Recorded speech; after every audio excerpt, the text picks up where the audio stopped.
Go with Mrs. Osorio. And the rest of the church, please, you may be seated.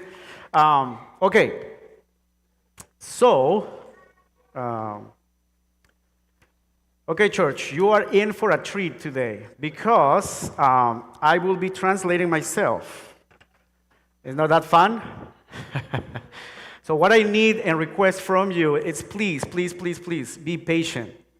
Be patient, have grace, and maybe this could be a good way for you to, as I say something, take it, process that, think about it, and then I come back and we will continue. So that will be my assignment for today. So, hermanos, vamos hoy día a compartir la palabra, pero voy a estar traduciéndome a mí mismo, así que necesito que usted tenga paciencia y me ayude, ¿ok? El sermón no es muy largo, pero voy a tomar solamente 6 versos, pero la idea es que mientras comparto y voy al otro idioma, usted se quede en el sermón, no se vaya a su celular, sino se quede en su sermón, en el sermón, ¿ok? Muy bien.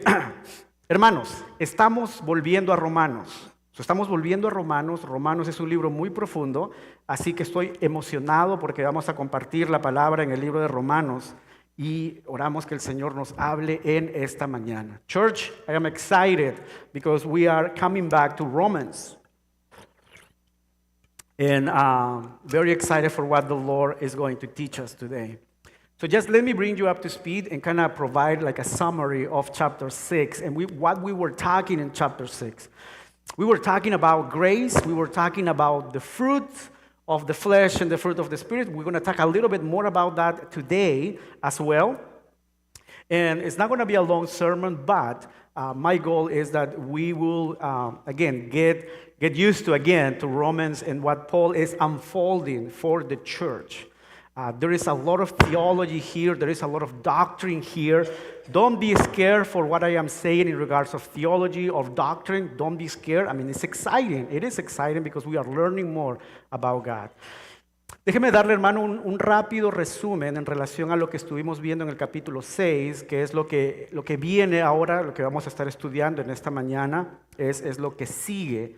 ¿No? Romanos 6 está hablando Pablo acerca de la gracia, acerca de los frutos también, vamos a hablar de eso también el día de hoy un poco, pero lo importante y trascendental es que no perdamos de vista lo que Romanos nos está dando. Romanos nos da mucha teología, nos da mucha doctrina, y cuando digo estas palabras no es con la intención de asustarlo o no, el deseo es poder aprender. Doctrina es enseñanza, teología es el estudio de Dios, no hay nada nuevo en esa palabra, así que no tenemos que tenerle miedo. Tenemos más bien que tener un deseo de querer aprender más y más del Señor. Amén. All right, church, let's begin. Do you remember, iglesia, usted se acuerda? Ta ta ta tan, ta ta ta tan. No, ese es Star Wars, creo, ¿no? ¿Cómo es cómo es la canción de? Ya no me acuerdo de la canción que se ponía cuando venía I shouldn't be singing Star Wars in the middle of the sermon. But here's my question. Do you remember that day? ¿Se acuerda, hermano, de ese día? Algunos amén. ¿No? You should be excited, right? Debería estar contento, hermano. Nada de, ay, Señor. Right? Do you remember that day? I don't want to get you in trouble, but you should be excited, right? I mean, yes, I remember, I finally got married. I got my other half. But you must know, if you are married, you should know that marriage, it's complex, it's difficult, it's challenging. But why I am bringing this right now? Because Paul is going to use the analogy of marriage to really make a point on the teachings that he's bringing to the church. And what is the point? Because I don't know if you remember, but in your ceremony, in the ceremony at your wedding, you must remember what the pastor said. And the pastor says, until death do we part.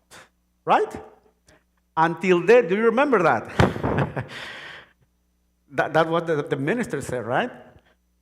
Until death do we part. Hermano, ¿usted se acuerda cuando usted estaba en su ceremonia muy bello, guapo usted, y estaba su novia ahí, muy bella y guapa. Y recuerda cuando el ministro o el pastor que estaba haciendo la ceremonia dijo, hasta que la muerte los separe.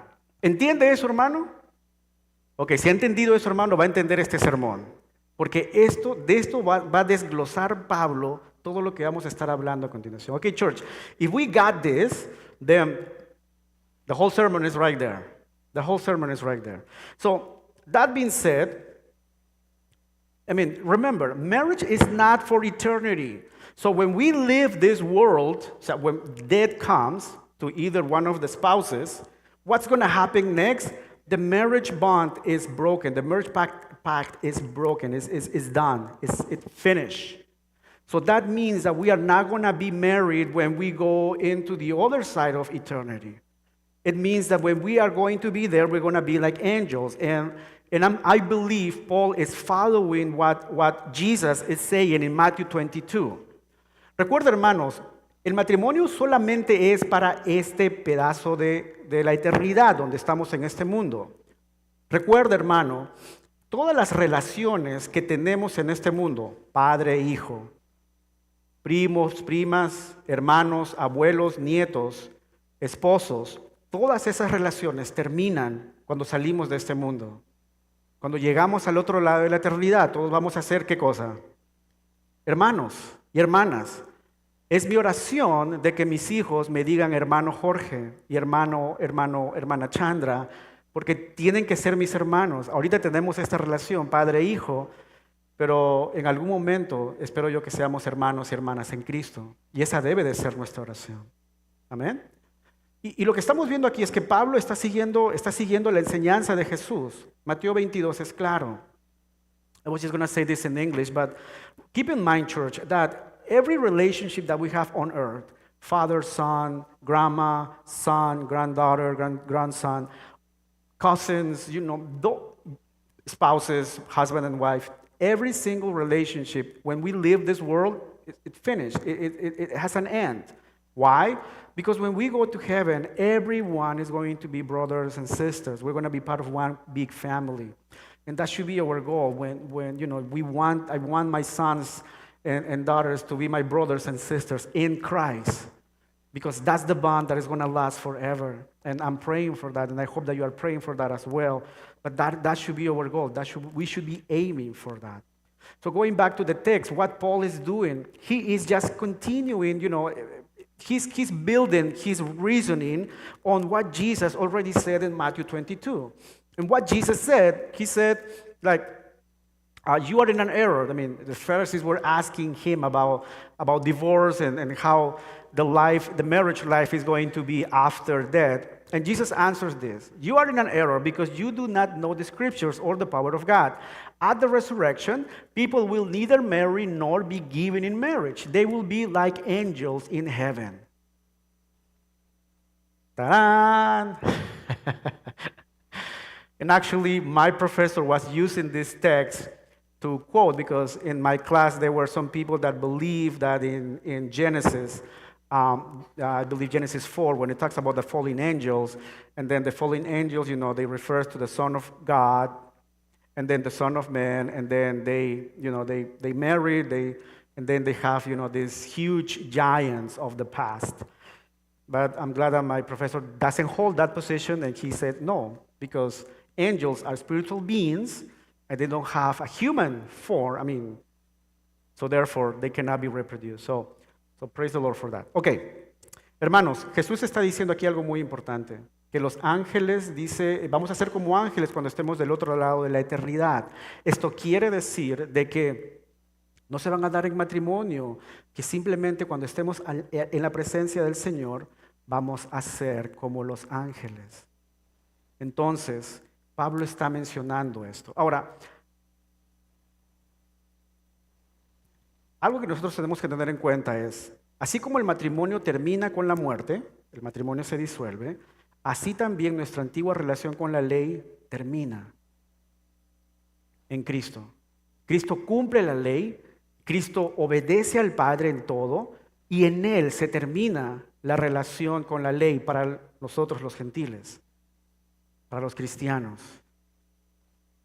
So church, just as marriage ends with death, so too our former relationship with the law has ended with Christ. Christ fulfilled all the law. He obeys God in a way that we are not going to be able to do. He pleases God in everything. So then what Paul is sharing, is telling us, is that our relationship with the law now is different. So one of the questions that I have is, then how should I relate to the law of God?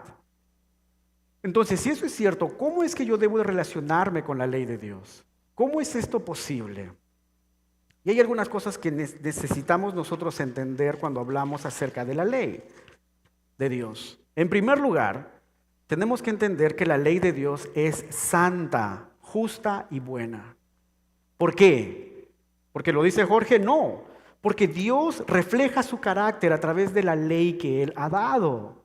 Recuerda, el deseo de Dios no es arruinar tu vida. Cuando Dios te dice, no mientas, no es porque Él quiere arruinar tu diversión. Cuando Dios te dice, hey, tienes que ser fiel a tu esposa, no se está diciendo que quiere arruinarte tu felicidad. Cuando te dice que te consagres y busques la santidad, no está diciendo que quiere arruinar tu felicidad.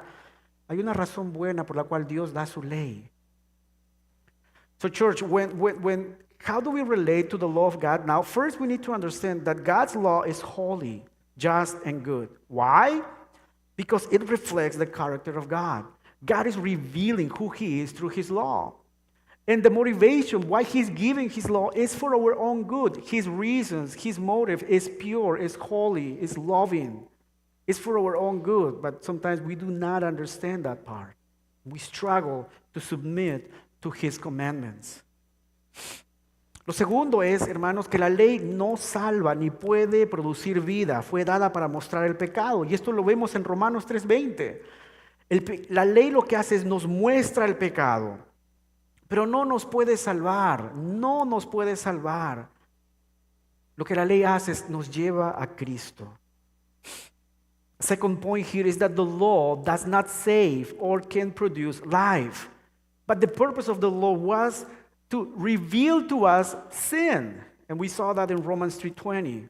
And not only that, but also once we realize, oh my goodness, I am so bad, so evil because I am a slave of sin, then that understanding, when we get it, when we understand that, then that leads us to Christ. Lo que hace, hermanos, la ley es llevarnos a Cristo. Porque cuando nos damos cuenta que estamos en esa situación, venimos a Cristo. El tercer punto es que en Cristo el creyente ya no está bajo la ley como sistema de justificación ni como régimen de santificación. ¿Qué cosa quiero decir con esto? Quiere decir que ahora nosotros estamos bajo la ley de la gracia. Y necesitamos a Cristo y su Espíritu. Vamos a ver eso en unos momentos más. Pero ya no estamos simplemente siguiendo órdenes y un papel con muchas demandas. Ya no. Porque ahora lo hacemos desde el fondo de nuestro corazón. Also, church, that in Christ, the believer is no longer under the law as a system of justification or as a regime of sanctification. What does that mean? It means that now the law is not going to justify us. Christ is the one who is going to justify us. Why? Because He fulfilled the law. Why? Because He is the Lamb of God. Why? Because He is perfect. That's why. Now we are just not doing things because we have to. Now we have the blessing, the privilege to do it. We're going to talk more about that in just a second. Fourth, as we as believers do obey God's moral law, not to earn salvation, but as a response of love, because the Spirit has breathed in our hearts. So that's what I was saying, that we are not just, it's like your kids, when they are at home and you're like, I have to do it. No, I get to do it. Like, I'm excited. I want to do it. The desire is in me because now it's breathing in my heart. No one has to force me. No one. El cuarto punto, hermano, un poco ya lo mencioné, pero simplemente reafirmarlo. Como creyentes obedecemos la ley moral de Dios. Sí, lo obedecemos. Pero no para ganar salvación, sino como respuesta de amor porque el Espíritu ha escrito la ley de Dios en nuestro corazón. Ahora ya nosotros no hacemos las cosas porque tenemos que hacerlo, sino porque queremos hacerlo. Y ahí hay una gran diferencia. Ok, con esta introducción, vayamos al texto que vamos a estar trabajando. No voy a leer todo el texto, pero voy a desglosarlo para ir avanzando poco a poco. All right, church, let's move into the book of Romans, chapter 7, verses 1 through 6. I have a short sermon today, but I hope that it will be helpful for us. So, the first point that I'm trying to make here is that we will understand what is our relationship with the law. I talk a little bit about that. Let me summarize a few things, because this is what Paul says in Romans 1 to 3. It says, "Do you not know, brothers and sisters, that I'm speaking for those who know the law,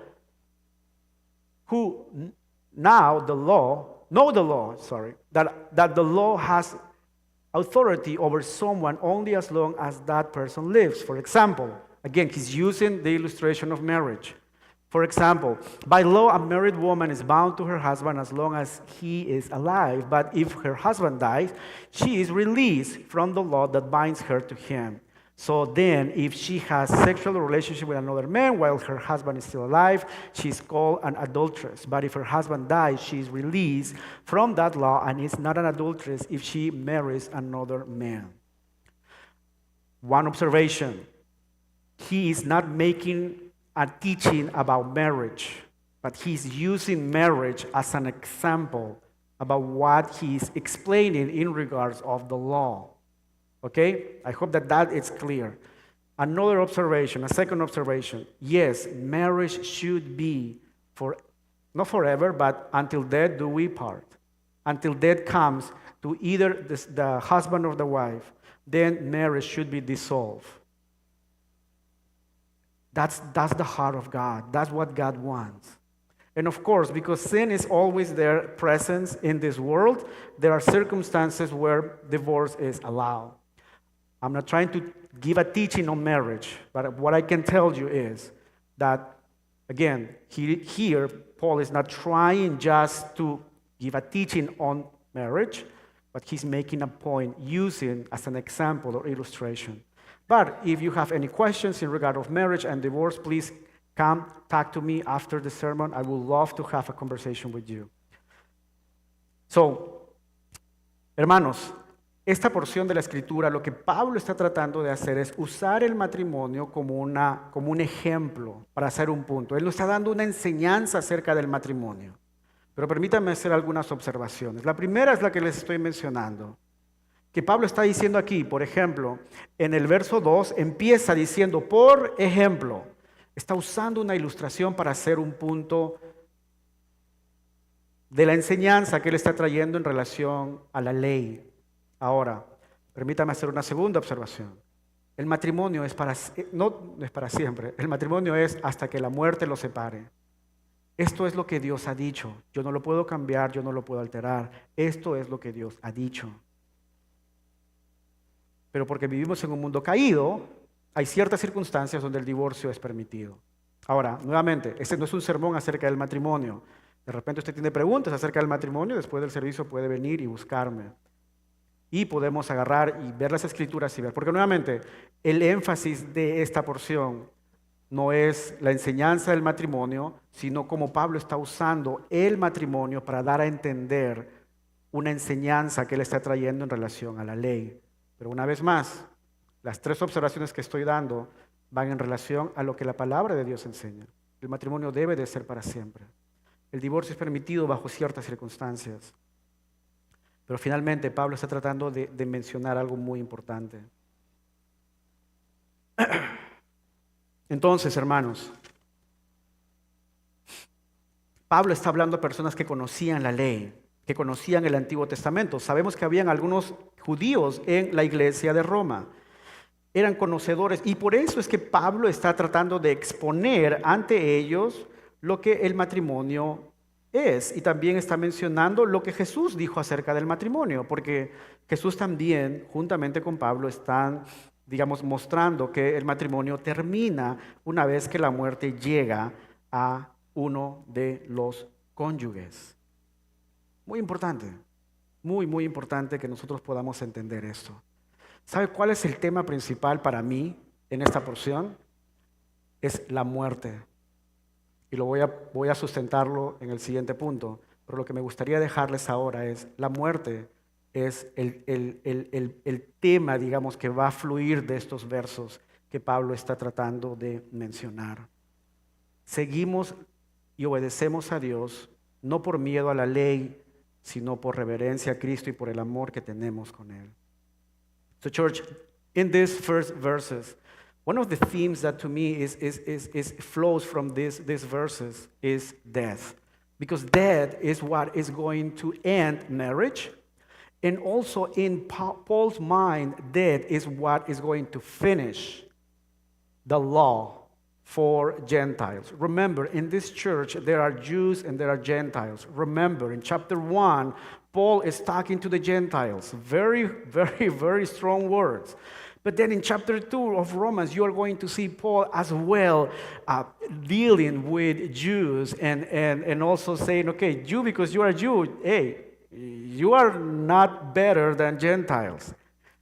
And then in chapter 3, Paul says, okay, Jews and Gentiles, every single one needs the grace of God because we are fallen creatures. We all are in need of God. So Paul is making his case. And again, the big word for us here is death. Death. So let me, and then death is going to finish marriage. Death is going to end the relationship with the law. But we follow God and we love God and we obey God, not because we have a law, but we obey God because we love Him. ¿Ok? Amamos a Dios, hermanos, no porque tenemos que amarlo. Amamos a Dios no porque tenemos una ley que cumplir. No. Amamos a Dios porque Él nos amó primero. Amamos a Dios porque hemos visto su trabajo en la cruz del Calvario. Seguimos y obedecemos a Dios, no porque tenemos un papel que nos diga, tienes que hacer esto. No. Amamos a Dios y respetamos su ley porque viene de Dios. Yo amo su ley y su palabra porque viene de Él. Él la escribió, Él la dio. Y no lo estoy haciendo simplemente para agradarle o para ganarme su favor, porque entiendo, Cristo pagó por todo, pero viene como consecuencia de mi nueva vida en Él. So church, do you obey God out of love or fear? We love God because He loved us first. And because we can see His goodness and we can see all of the things that He has done for us. We follow God not because and love Him, not because, we and obey His law, not because it is written, but because we know who He is. And we obey not to gain His favor, no, because we know Jesus already fulfilled the law and He died for us. But then if He died for us, we should die as well, right? So if that changes the authority of the law, how does that affect our spiritual life? Entonces, si la muerte cambia la autoridad de la ley, ¿cómo afecta esto a nuestra vida espiritual? ¿Por qué planteo esta pregunta, hermanos? Por lo que viene a continuación.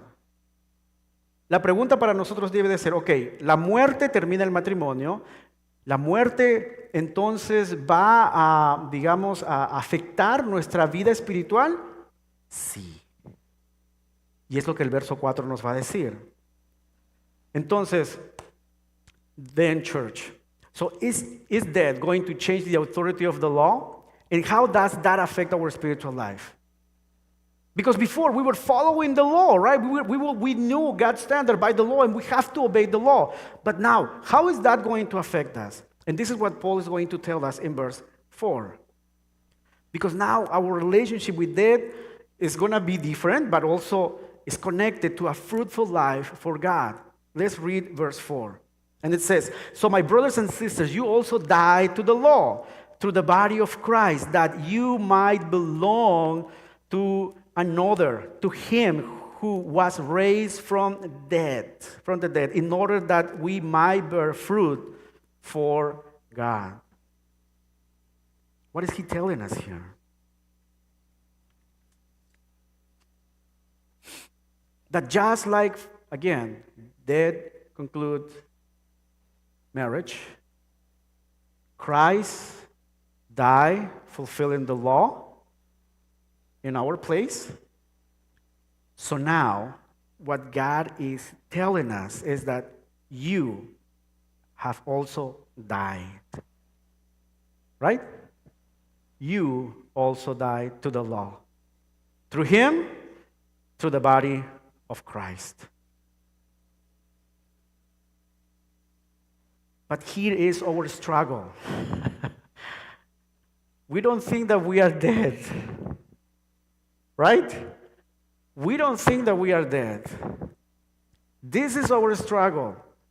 That somehow within us, in our flesh, we still believe that we still have, the ability to go out and do whatever this flesh wants to do and wants to accomplish. But here is what Jesus is telling us through Paul, that if we are not dead, then you cannot belong to Christ. You cannot. Because again, Paul is telling us very clearly, you also died through the body of Christ. And in Paul's theology, in Paul's mind, this is a big theme for him. We have been crucified with Christ. So I no longer live, but Christ lives in me. It's his point, a big point in his theology. And it's so powerful because it unfolds so much truth for you and for me. It's so powerful that it should motivate us to remind ourselves every single day that we are dead. We are dead people. But again, our struggle is that sometimes we don't want to die. We just don't want to die. Hermanos, lo que vemos aquí en este verso 4 es el verso en el que engrana todos estos 6 versos. ¿Y por qué lo digo? Porque Pablo lo que dice aquí, dice, ustedes murieron a la ley mediante el cuerpo crucificado de Cristo. Y en la teología de Pablo, mis amados hermanos, lo que sucede es que Pablo va a usar esto mucho. Por ejemplo, en Gálatas cuando dice, soy juntamente crucificado con Cristo. Ya no vivo yo, mas ¿quién vive en mí? Cristo. En el corazón de las enseñanzas de Pablo, la muerte del creyente está muy, muy, muy fuerte. Y si él lo siente así, porque el Espíritu Santo se lo está revelando, nosotros tenemos que prestar atención. Porque el gran problema con nosotros es que no queremos morir. Cuando los deseos de nuestra carne siguen estando vivos, todavía estamos como que queremos ahí darle vuelta. Pero lo que Pablo está diciéndonos es, no. El creyente tiene que morir. Ahora, no solamente eso, hermano, pero miren lo que dice acá. Dice, a fin de permanecer a los que fue levantado, de este modo, dice, daremos ¿qué cosa? Fruto. Ok, si tú no estás yendo a la cruz a morir, no vas a dar fruto. Si tú no estás muriendo, no vas a dar fruto. No hay manera. El orden es, mueres, te alineas con Cristo y de ahí das fruto. Pero si tú estás medio muerto y medio vivo en tu carne, no vas a poder alinearte con Cristo y no vas a poder producir fruto. Va a ser un estorbo tu carne. So church, this is like a steps. Step 1, step 2, step 3 to have a fruitful life. Why do I say that? First, because first and foremost, you need to die. You need to die to yourself. You need to die to your sins. You need to die to your flesh. So then you might belong to Jesus.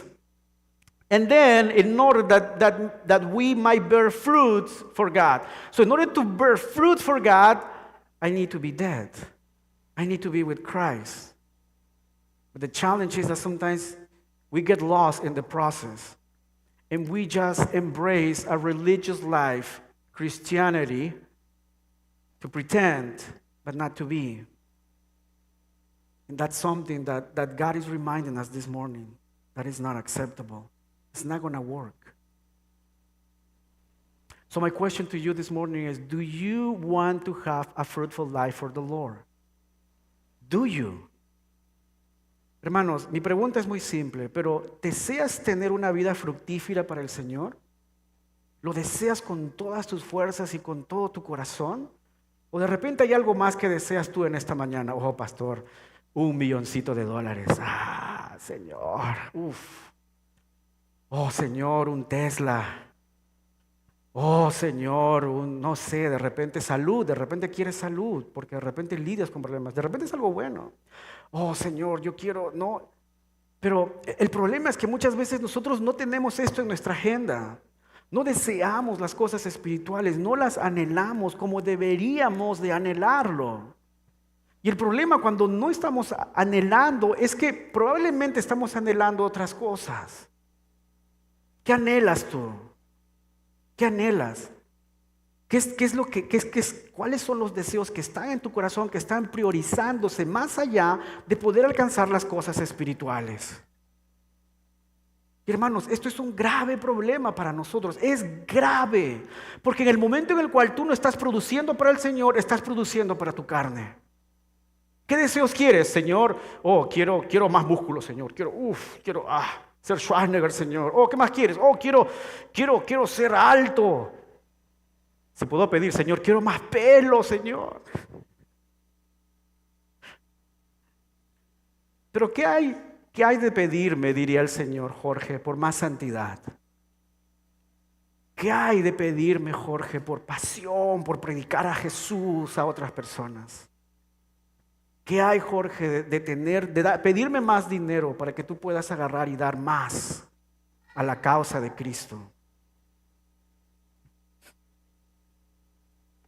Señor, quiero mi tatú. Dame tatú, Señor.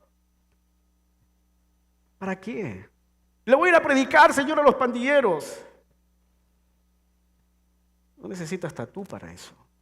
Necesitas el Espíritu de Dios y necesitas el Evangelio. Y nada más. Pero nuevamente, esta pregunta nos bloquea a todos, nos debe de hacer caer a todos. Porque si no estamos deseando esa vida fructífera para el Señor, y si no lo deseas, es muy simple. El verso 4 te lo está diciendo claramente. No estás muriendo, no te estás alineando con Dios, y simplemente no hay fruto en tu vida. Y no te lo digo yo, Pablo te lo está diciendo. All right, church, let me just say this in English, but do you want that? Do you long for that? Do you desire the things of God, like the fruit of God? And sometimes there is the conflict between what we desire and what God's desire should be. And the conflict comes because sometimes we are longing for the things of this world, of this flesh, but not the things of God. It becomes a big conflict, and Paul is going to unfold more things in the coming weeks in regards of this topic. Thank you, Pastor. You are not gonna see me for the next month. I hope that's not you, but if it's you, you know what the next sermons are gonna be. Just read your Bible. Continue to read Romans 7 to the end and 8 to the end. It's hard, but it's good. It's good. Again, the challenge comes. Do you want to have that? Or do you desire, money, power, wealth, beauty, health, whatever, but not God? And again, the answer is verse 4. Because in verse 4, if you're not dying, you are not going to align with God, with Jesus. You are not going to abide in Jesus. And if you are not dying, you are not going to produce fruits for Him. And we get into a big trouble. Don't desire the things of this world. So what does the difference looks like in practice? And Paul is going to give us a difference here. Paul is going to tell us in the next verses 5 and 6 how is the difference. Hermanos, entonces, ¿cómo se ve esa diferencia en la práctica? Y lo vamos a ver en los versos 4 y 5, o 5 y 6, perdón. Porque eso tiene que ver con el servicio en el poder del Espíritu. Pero mire lo que Pablo va a hacer. That is our relationship with serving God in the power of the Holy Spirit. Let's look verse 5 and verse 6. So, for when we were in the realms of the flesh, the sinful passions aroused by the law were at work in us, so that we bore fruit for death. But now, by dying to what once bound us, we have been released from the law, so that we serve in the new way of the Spirit, and not in the old way of the written code. What is he telling us here? That before we were under the power, the influence of sin, right? Sin was the thing that caught us. We were not free. Sin was taking control of our lives. This sin says, get drunk. I will go get drunk. Sin says, get high. You will go get high. Sin will say, do this, and you will do that. That was the power of sin in your life. And now God is telling us, okay, no, that shouldn't be the case. We are not like them anymore. We are set free from those sinful passions. So now, in the past, we produce fruits of death. But now, we are called to produce fruits for God. And not only that, but we have the Spirit of God in us. So maybe you ask, Pastor, what is the fruit of death? What is that fruit? Okay, I'll give you a glimpse. Galatians 5:19-21. And we can see this together. It says, the acts of the flesh are obvious: sexual immorality, impurity, debauchery, idolatry, and witchcraft, hatred, discord, jealousy, fits of rage, selfish ambition, dissensions, factions, and envy, drunkenness, orgies, and the like. I warn you, as I did before, that those who live like this will not inherit the kingdom of God. So you have a list here. You have here something that you can see. In the past, before Jesus, this is what took control of our life. Sexual immorality, impurity. Is there anything on this list that you will say, oh, I'm struggling with this? And if you are, God is telling you, hey, you need to repent of that sin. Why? Because it's huge, the consequences. God says, you will not inherit the kingdom of God. Which means you are going to hell. And yes, I know it's hard.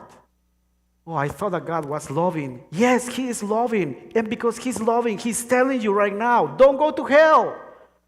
Come to Jesus. It's way better. Because He's loving, He's giving us this warning to us. Wake up.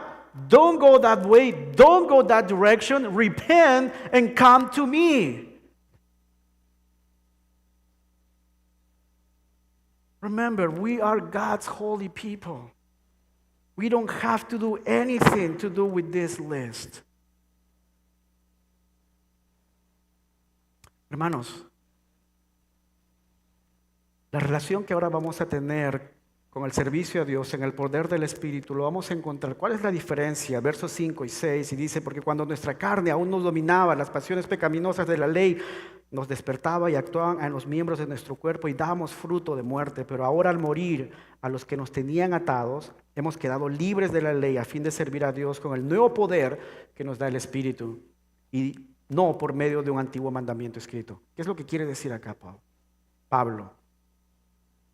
Es que, en primer lugar, el pecado nos dominaba antes. El pecado gobernaba nuestra vida. Habían cosas de la carne, de la ley, que estaban. La ley nos muestra el pecado y el pecado nos dominaba. Por lo tanto, dábamos fruto de muerte. Y si de repente usted se pregunta, pero pastor, ¿cuál es la lista? La lista está en Gálatas 5, versos 19 al 21. Las obras de la carne se conocen muy bien: inmoralidad sexual, impureza, libertinaje, idolatría, hechicería, odio, discordia, celos, arrebatos de ira, rivalidades, desacuerdos, sectarismos, envidia, borracheras, orgías, cosas parecidas. Pero mire la advertencia que Pablo da. La advertencia es que los que practican tales cosas no heredarán el reino de Dios. Las consecuencias son mortales. Si hay algo en esta lista, Dios te está diciendo en esta mañana, hijo mío, hija mía, por tu propio bien, ven a mí. La dirección donde tú estás yendo se llama muerte, infierno, y lo más amoroso que Dios te dice en esta mañana es que te arrepientas y que vengas a Él.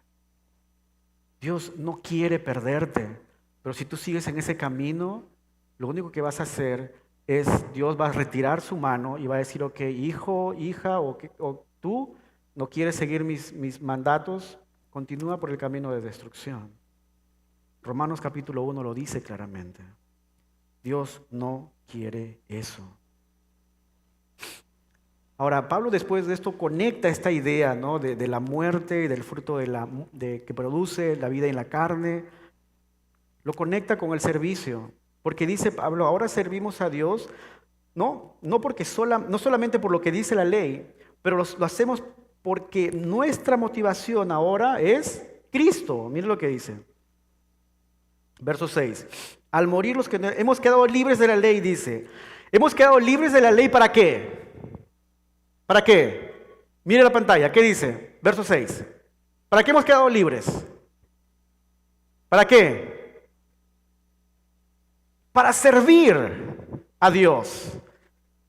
Estamos atados a fin de servir a Dios, dice. Hemos quedado libres de la ley a fin de servir a Dios con el nuevo poder que nos da el Espíritu y no por medio del antiguo mandamiento. Estamos ahora en una capacidad de poderle dar a Dios nuestro tiempo, nuestro talento, pero no porque la ley lo diga, pero porque ahora estamos motivados por el amor que tenemos hacia Él. Servir a Dios no es una obligación, más bien el fruto que Dios está produciendo ahora es un deseo que tenemos en nuestro corazón para poderle servir. Yo no sé, hermano, pero a mí no me obligan a venir a la iglesia. ¿A usted lo obligan? No, espero que no. A mí no me obligan. Pero pastor, es su trabajo. Sí, pero me gusta. Domingo que no estoy acá, estoy buscando iglesia donde ir, porque el domingo es el día del Señor. Yo no me escapo de la iglesia, no estoy, voy a tomar un descanso en la iglesia. No. Venimos y buscamos del Señor porque es el tiempo de Dios. Porque quiero estar en la casa del Señor. Ese es nuestro deseo. All right, church. After Paul unfolded that passage, verse 5, regarding how the power of sin was operating, how the law revealed that, how we were a slave to sin, he finished that passage telling us that we have been set free from the law, from the power of sin. You know, the law, what the law fulfills, exposes the sin. We know that sin existed because the law tells us, lie is sinful, do not lie. Cheating is sinful, do not cheat. So we know that there is sin because the law revealed that to us. So Jesus is telling us, I fulfilled the law, so you don't have to. I pay the penalty of sin, so you don't have to die. But now, that's not all. It's not that you are free from the law and free from sin, and you are like, woohoo, yes, I can enjoy life now. No, that's not the point. He doesn't save you so that you can live your Christian life like you are going to a spa every single day and you don't want to do anything. That's not the point. When Jesus saved, He died for your sins. He went to the cross. He offered His body, His blood for your sins, for my sins. So now Jesus, what He is calling us to do is to serve Him. And this is what verse 6 says here. So now we serve from the law so that we serve in the new way of the Spirit and not in the old way of the written code. So it means that now we have a purpose. Our life has a purpose, by the way.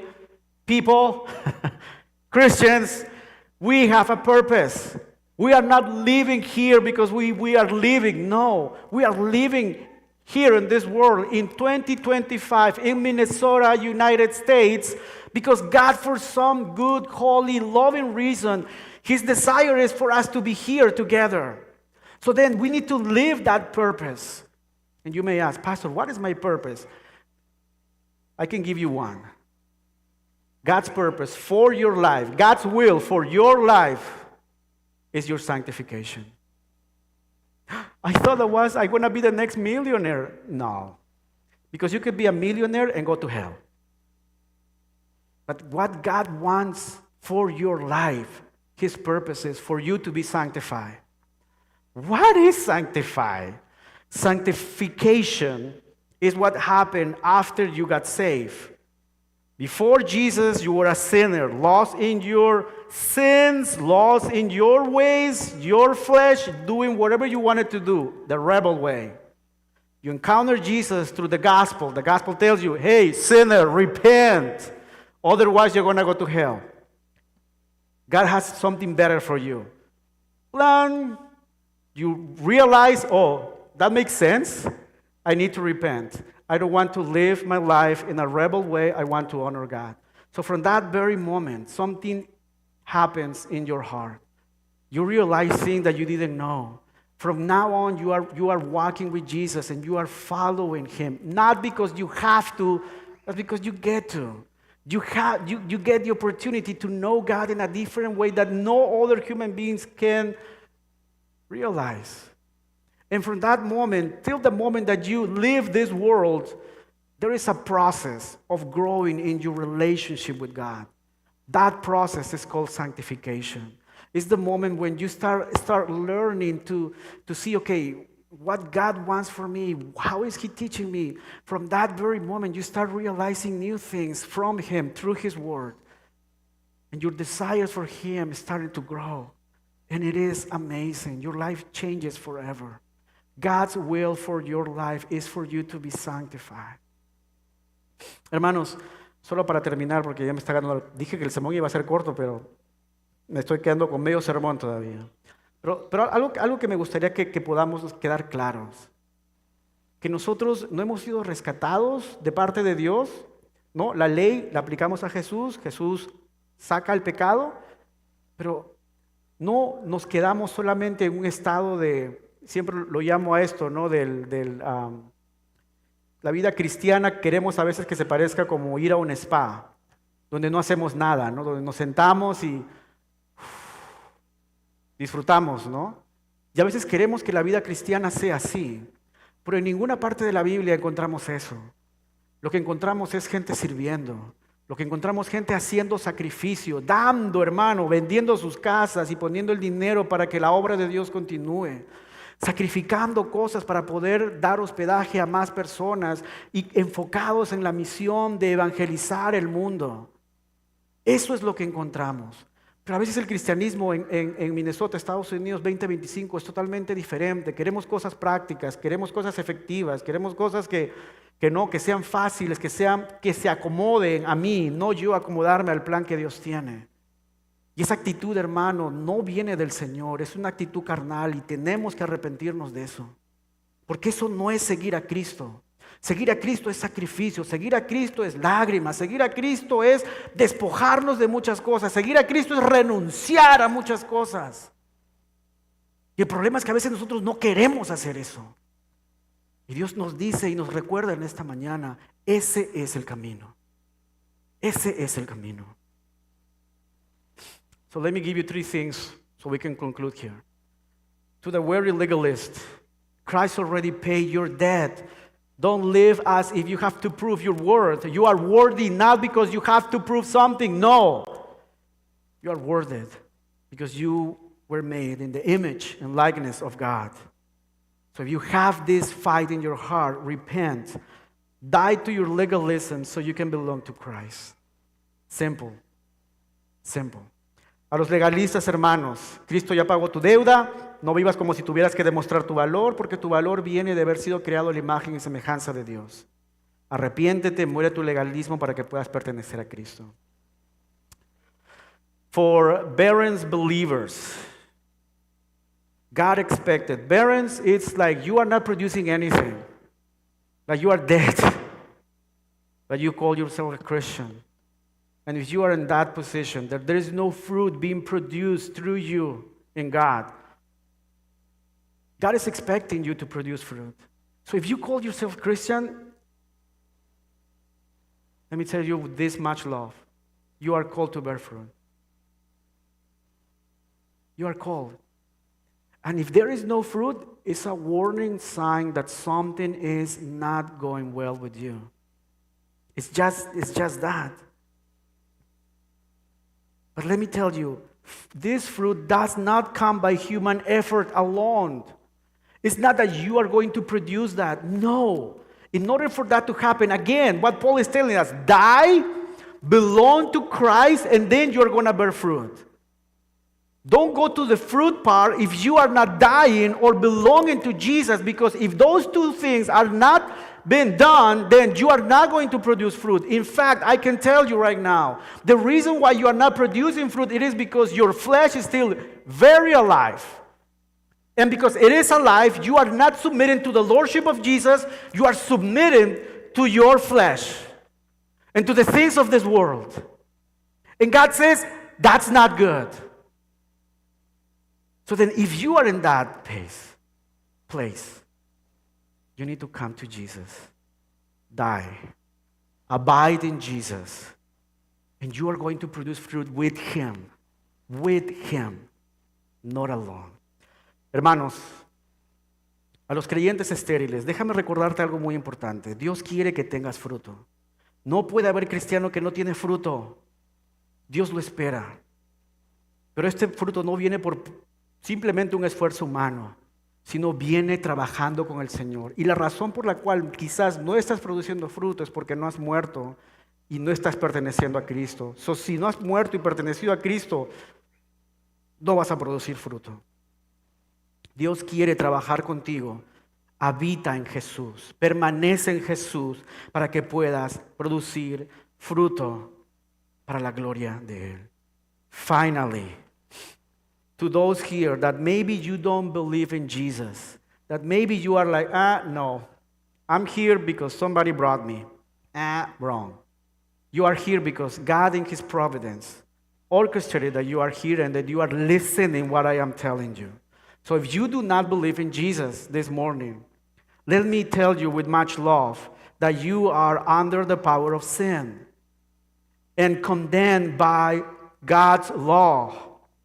And only Christ Jesus can set you free. And His call to your life is to repent from your sins. Repent of your old ways, your bad habits, your sins. Ask God for His forgiveness. And then come in repentance and believe in Jesus and receive His forgiveness. And then your life will be changed forever. Come to Jesus.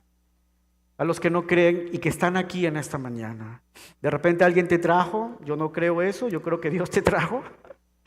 Creo que Dios orquestó de alguna manera que estés aquí, que estés escuchando esto en 2 idiomas. Pero lo que el Señor te dice es que estás bajo el poder del pecado y condenado por la ley de Dios y tu destino es el infierno. Y solo Cristo puede liberarte. Así que arrepiéntete de tus pecados, arrepiéntete de tus malos deseos, pídele perdón a Dios, recibe el perdón de Dios y comienza a vivir para Él y a producir para Él.